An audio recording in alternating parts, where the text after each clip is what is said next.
Imagine being lost in a dense, mystical forest. No map, no compass, and no clear path in sight. How would you find the way out? The intuitive answer would be to follow the path of the steepest descent. In essence, you'd be moving in the direction that seems to be going downwards, hoping it would eventually lead to a clearing or an exit. This approach, my friends, is a real-life example of gradient descent, a fundamental concept in the world of machine learning. Now, before we dive in, remember, machine learning is like being in an uncharted forest. We're trying to find the best path, or in technical terms, the optimum set of parameters that will make our predictive model as accurate as possible. But how do we do that? Here's where gradient descent comes to the rescue.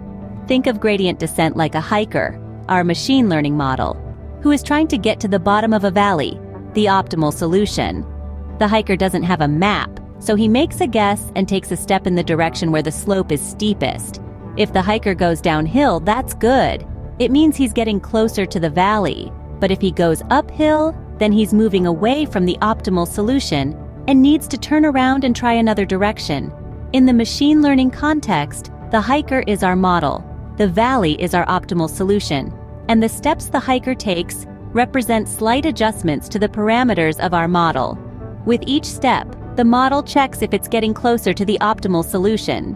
If it is, great! If not, it changes direction and takes another step. There are different flavors of gradient descent: batch, stochastic, and mini-batch. Each has its own strengths and trade-offs, but they all follow the same principle. Find the steepest path, take a step, adjust, and repeat until you reach the bottom of the valley. Batch gradient descent uses all the data at once to compute the gradient, making it computationally expensive but providing a stable path towards the optimum. On the other hand, stochastic gradient descent uses just one data point at a time, making it faster but less stable.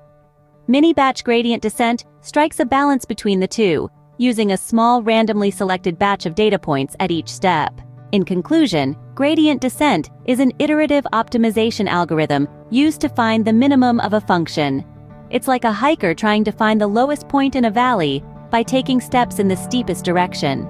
In machine learning, it helps us find the optimal parameters for our model by iteratively adjusting them in the opposite direction of the gradient. Remember, the goal is not to get out of the forest quickly, but to explore it thoroughly and learn from the journey. So, don't worry about getting lost. With gradient descent, you're always moving closer to the solution. Now go forth and conquer the machine learning landscape with the power of gradient descent.